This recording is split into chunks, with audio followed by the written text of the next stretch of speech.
कहते हैं राजनीति में लिया गया एक फैसला किसी एक मकसद से नहीं लिया जाता है। राजनीति में एक तीर से कई निशाने साधे जाते हैं। बीजेपी की राजनीति पिछले कुछ सालों में ऐसी ही रही है। हाल ही में चंपई सोरेन के बीजेपी में शामिल होने को झारखंड विधानसभा चुनाव से जोड़कर लगातार देखा जा रहा है। लेकिन बीजेपी चंपई सोरेन के बहाने सिर्फ झारखंड की राजनीति नहीं बल्कि देश की एक बड़ी आबादी की राजनीति को साधने की कोशिश कर रही है। सियासी गलियारों में यह चर्चा है कि आखिर कैसे चंपई सोरेन बीजेपी के लिए इतने अहम हो गए। एक बात जो सबको मालूम है वो ये है कि चंपई सोरेन झारखंड के एक बड़े आदिवासी नेता हैं। बीजेपी इसी बहाने आदिवासी समाज को यह संदेश भी देना चाह रही है कि वो आदिवासियों के साथ है और उनके नेताओं का सम्मान करना जानती है।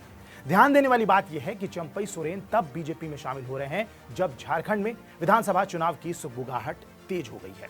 चंपई सोरेन के बीजेपी में शामिल होने की जानकारी खुद झारखंड के प्रभारी और असम के मुख्यमंत्री हेमंत बिस्वा शर्मा ने दी है। सीएम बिस्वा शर्मा ने सोशल मीडिया पर पोस्ट करते हुए इसका ऐलान किया। 30 अगस्त को चंपई सोरेन रांची में बीजेपी की सदस्यता लेंगे। हेमंत सोरेन मंत्रिमंडल का हिस्सा चंपई सोरेन ने अभी तक झामुमो और सरकार दोनों से इस्तीफा नहीं दिया है। 2 फरवरी से 3 जुलाई के बीच 5 महीने तक झारखंड के मुख्यमंत्री रहे चंपई ने 20 अगस्त को अपनी पार्टी और नेतृत्व से नाराजगी जाहिर की थी।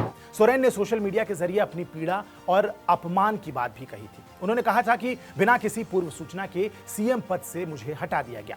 उनके पूर्व निर्धारित कार्यक्रमों को बिना बताए रद्द कर दिया गया। 6 बार के विधायक चंपई सोरेन 1991 से सरायकेला से जीतते आ रहे हैं। 1995 में वो पहली बार निर्दलीय के तौर पर विधायक बने। झारखंड में आदिवासी नेता की बात करें तो उनकी अच्छी पकड़ है और सीएम बनने के लिए आदिवासियों के बीच उनकी लोकप्रियता भी काफी बड़ी है। बीजेपी सरकार ने चंपई सोरेन की सुरक्षा भी बढ़ा दी है। झारखंड के पूर्व सीएम चंपई सोरेन अब Z+ श्रेणी की सुरक्षा के घेरे में रहेंगे। चंपई सोरेन के बीजेपी में आने से आगामी विधानसभा चुनाव में बीजेपी को फायदा मिलता जरूर दिख रहा है, लेकिन बीजेपी उनका इस्तेमाल पूरे देश में करने का प्लान बना रही है। किसान के बेटे चंपई सोरेन की छवि भी काफी साफ मानी जाती है। वहीं सोरेन परिवार पर पूर्व में भ्रष्टाचार का आरोप भी लगता रहा है। खुद हेमंत सोरेन अभी जमानत से बाहर आए हैं। ऐसे में बीजेपी सोरेन को एक उदाहरण की तरह पेश कर सकती है। झारखंड मुक्ति मोर्चा बनने से पहले चंपई सोरेन 2 बार निर्दलीय विधायक रह चुके हैं। मतलब ये कि उनका अपना एक जनाधार भी है, ये बात क्लियर है।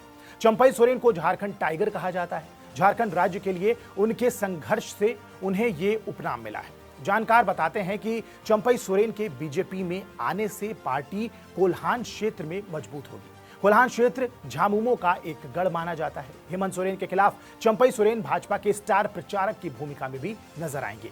चुनाव से कुछ समय पहले ही उन्होंने सीएम पद छोड़ा है। ऐसे में हेमंत सरकार के खिलाफ भ्रष्टाचार के मुद्दे पर चंपई सोरेन तीखा हमला बोल सकते हैं। इन सब के बीच में एक बात और है, चंपई सोरेन संताली आदिवासी है। सोरेन परिवार की ताकत यही आदिवासी समूह है। चाहे वो संताल का इलाका हो या कोल्हान का, संताली आदिवासियों का वोट ही झामुमो की ताकत शुरू से रहा है। चंपई के जरिए बीजेपी इसमें सेंधमारी का प्लान भी बना रही है। ऐसे में देखना इंटरेस्टिंग होगा। विधानसभा चुनाव आने में अभी वक्त है, लेकिन काफी पहले से ही उसके माहौल सेट हो चुका है। बहरहाल इस वीडियो पर, इस मुद्दे पर, बीजेपी की इस प्लानिंग पर आपकी क्या प्रतिक्रिया है, क्या राय है, आप क्या सोचते हैं, कमेंट बॉक्स में जरूर बताइएगा। बाकी देश और दुनिया की तमाम बड़ी खबरों के लिए सब्सक्राइब कीजिए TV9 डिजिटल। नमस्कार।